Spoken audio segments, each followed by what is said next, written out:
Alright everyone, and welcome back to the F1 League on F1 2015, and here we are in Brazil in qualifying for our one lap run as we're going 2005-esque here then, because there was a problem with the lobby. If I remember right, everyone got kicked out of it, and yeah, we sort of running late a bit, so we'll agree just to do one lap in qualifying then to decide the grid. And yeah, here is my lap now then. And yeah, Brazil, a historic clear track I've done alright at really. I've got decent results, and often had decent speed here, but honestly, sort of in a way, and certainly in league race in terms of my nemesis really. So I've lost 4 title deciders at this track, 2 of them from disconnections and 2 of them just from not finishing in a high enough position. And yeah, often seems that I'll do very well here, or I'll just have a lot of bad luck. So yeah, I'm hoping that today will be a good result. And yeah, coming towards the end of our lap then, the current provisional pole time is a 1:11 dead. Make that 1:10.5 then. Let's see where we go then as we come to the line, and there's a 1:11.5 then, so about a second off the pace and then Diddy Cupid. Times, well, the gaps are going to be a lot shorter because it's a shorter track here. And thanks to all the qualifying bands for Pro Racing, Height at the Apex, Hickey and Jonesy. Not sure why Blakey didn't set a time there, but yeah, so many people not setting a time. We were actually ended up 5th on the grid then with our teammate in 7th. So yeah, decent starting position for us then. And here's the strategy then for today's race. And yeah, been for the first time on lap 7, 3-stop race. And yeah, it's another track fairly high on tyre wear then. And yeah, hopefully we can go the distance with our tyres. And yeah, lights come on now then. And away we go then in Brazil. And yeah, not the best start then. RBZ straight past us then. Just been behind there for much here. We break actually a little bit early there. So in the middle of the track, and then we get spun by, looks like my teammate there, I think, as we got both McLarens going off there then. And oh, so lucky F1 Maestro's cars ghosted there because I saw it was in the middle of a gap there. We've got High at the Apex going slowly now then, and cars everywhere. Yellow flag out for some reason, and we've got a Red Bull off there it looks like, and Silent Mole's there. We're going side by side with F1 Maestro, and are you shitting me, Cody's? He was going slowly, and why did it take you 10 seconds to suddenly register that? I mean, I don't even know where to start with that, but yeah, we had to give the place back for literally no reason there. Well, I know why, because there was a yellow flag, but he was going like 10 miles an hour down the straight. But anyway, he's skipping to the end of the lap then. Blakey's got a good run on us now then down the pit straight, and yeah, 3 goes then up into 7th place, looking at Height at the Apex there. Luckily, well, one of them goes to there, and there was no contact.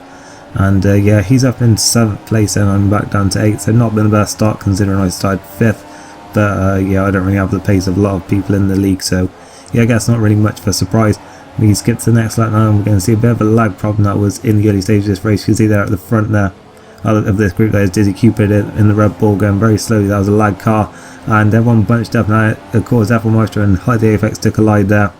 As we see everyone just trying to find their way past Dizzy Cupid's lag car there, and Silent Mole and Blakey just making it through. We do as well, but we've actually managed to catch up to him a little bit because of that. And yeah, High at the Apex I think was out of the race because of that instance. That was unfortunate for him. Cost F1 Maestro a lot of time as well. We're going side by side, almost side by side with Blakey then. We were on the outside though. Even though we had DRS, we weren't really close enough to yeah, make a move there. And couldn't try the Verstappen or anything. And I actually lost a lot of time for his first couple of corners then. But we are going to see Silent Mole and Blakey going side by side in front of us then. We've just about got DRS, but obviously nowhere near close enough to make a pass. And as Blakey goes around the outside of Silent Mole, and up into 3rd place for him then, as we all sort of run wide in turn 4 a little bit there. Skipping on to lap 5 now then, and back down 6th then because I did keep his land car, but Blakey's got on the wall there, and well, Silent Mole just having a weird lag incident there. Well, I think that was because of Diddy Cupid just leaving the session at that moment that caused a little bit of a lag spike to happen there. So we're up into, well, it's 4th place now then, thanks to Blakey's crash and Diddy Cupid actually finally disconnecting from the race then.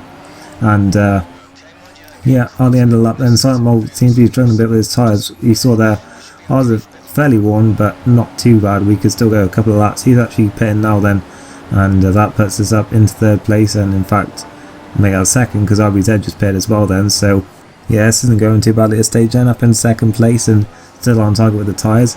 Then on the next lap, Pro Racing comes in for his stop, and yeah, I'm pretty sure it's the first time this has happened, but we are leading in the F1 league, so hey, yeah, savour that moment then for the whole lap it's going to last. And we're actually going to skip it to when we come into the pits then, and yeah, and we come then for the first of 3 scheduled stops today then, and got Hickey coming in behind us, and I think Jonesy's coming in as well, so we've got the Williams mechanics coming out there.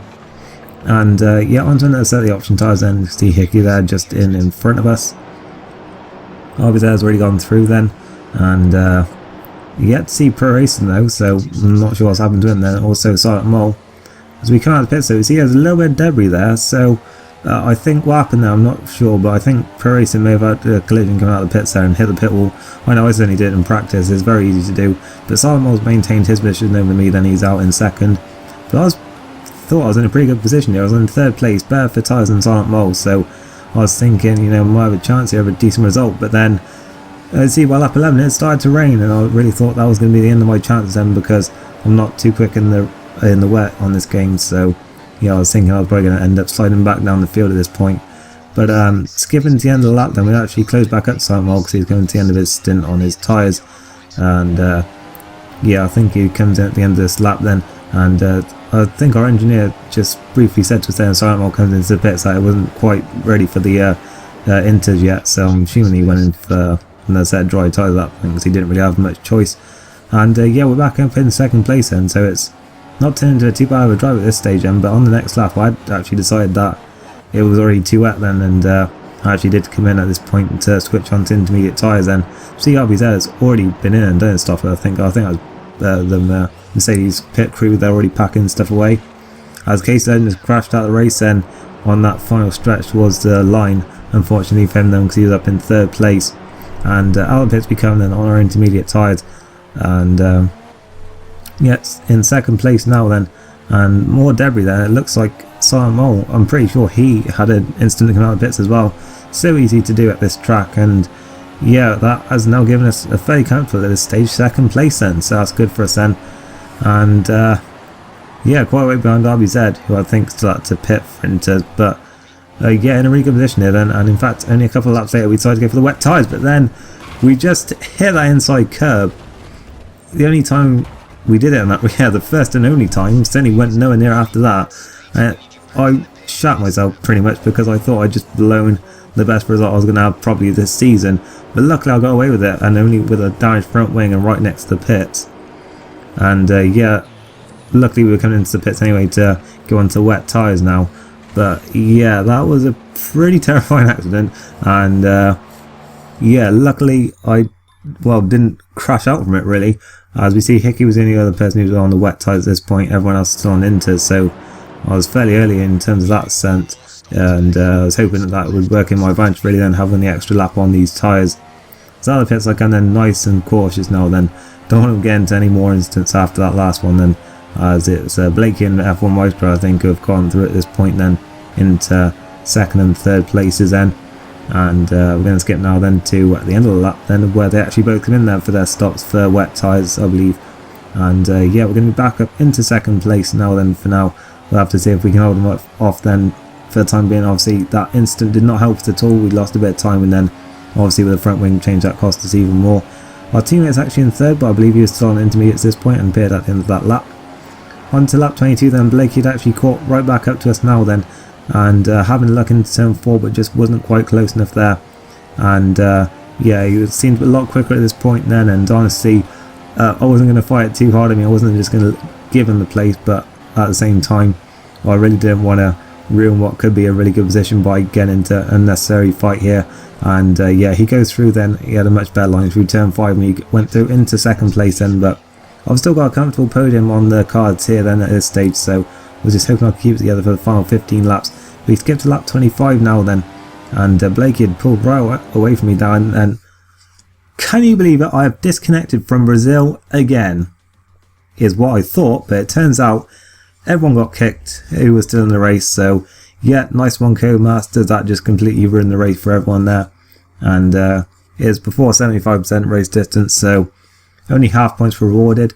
It turns out Blakey had a corner cut I think, so I actually got promoted to 2nd place, so that's pretty good for me then. I mean, I only got and he ended up getting 9 points for it then, so my best result in the league, but not my best point score because of how it worked out, but still was very happy with the result, and things went a lot better than I was expecting it to, if I'm honest, overall really. And yeah, a bit of an unusual way to end this race then, but if you did enjoy it, then a like would be appreciated. See you next time then for the finale of our first season in the F1 League then, with the Abu Dhabi Grand Prix. Thank you for watching, and see you next time. Goodbye.